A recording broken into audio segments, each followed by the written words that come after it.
భూమి నిద్రపోతూ ఉంటుంది. భూమి మంచి నిద్రలో ఉండగా గగన్ గదినంతా కూడా బెలూన్స్‌తో నింపేసి ఉంటాడు. భూమి పక్కనే గగన్ పడుకొని భూమికి ఫ్లయింగ్ కిస్సులు పెడుతూ తనకు తానే భూమిని చూసుకొని చాలా చాలా సంతోషపడిపోతూ మురిసిపోతూ ఉంటాడు.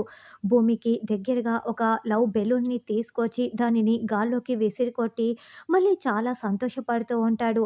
ఉన్నట్లుండి ఒక బెలూన్‌ని పేల్చేసి గగన్ వెళ్ళి పక్కగా దాక్కొని ఉంటాడు. ఆ బెలూన్‌లో నుంచి కలర్ పేపర్స్ అన్నీ కూడా మంచి నిద్రపోతున్న భూమిపై పడిపోతాయి.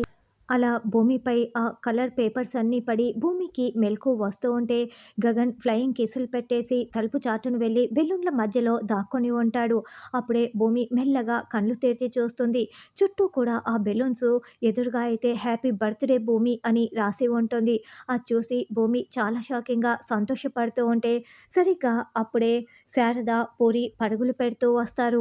పుట్టినరోజు శుభాకాంక్షలు భూమి అంటూ శారద ఒక పెద్ద హగ్ ఇచ్చి భూమికి విషెస్ చెప్తూ ఉంటుంది. హ్యాపీ బర్త్‌డే వదిన అంటూ పూరి హ్యాపీ బర్త్‌డే అక్క అంటూ శివ కూడా విషెస్ చెప్తూ ఉంటే అప్పుడే ఆ బెలూన్స్ మధ్యలో దాక్కున్న గగన్ ఏమీ తెలియనట్లు మెల్లగా వచ్చి వాళ్ళ పక్కన నిలబడి ఉంటాడు. అలా గగన్ వచ్చి నిలబడడంతో శారద, పూరి, శివ ముగ్గురు కూడా మెల్లగా అక్కడి నుంచి వెళ్ళిపోతారు. Many many happy returns of the day, happy birthday భూమి అని గగన్ చెప్పటంతో థ్యాంక్ యూ బావ అని భూమి చాలా సంబరపడిపోతూ ఉంటుంది.